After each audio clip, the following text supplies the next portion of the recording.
AP అప్పుల గురించి మాట్లాడుతూ ఎమ్మెల్సీ బొత్స సత్యనారాయణ రాష్ట్రాన్ని పాకిస్తాన్తో పోల్చడాన్ని ఖండిస్తున్నట్లుగా చీపురుపల్లి నియోజకవర్గ జనసేన ఇన్ఛార్జ్ విజయగిరి శ్రీనివాసరావు చెప్పారు.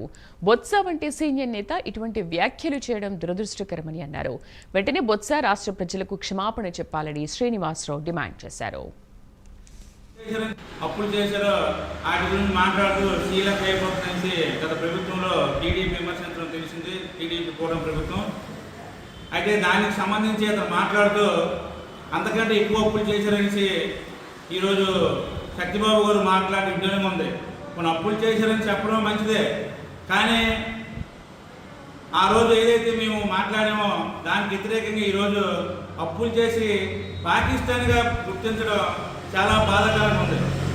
ఎందుకంటే ఆంధ్ర రాష్ట్రాన్ని పాకిస్తాన్గా గుర్తించిన బొత్స సత్యనారాయణ గారు ఈ రాష్ట్ర ప్రజలకి క్షమాపణలు అడగాలి, లేకపోతే తిరుగుబాటు ఎదురవుతుంది, కోరుకుండేది లేదు.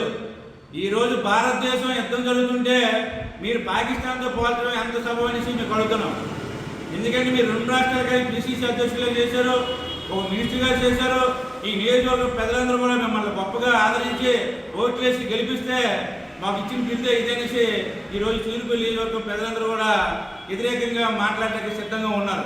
అప్పులు చేశారో వాటి గురించి మాట్లాడుతూ శ్రీలంక అయిపోతుందని గత ప్రభుత్వంలో టీడీపీ విమర్శించడం తెలిసింది.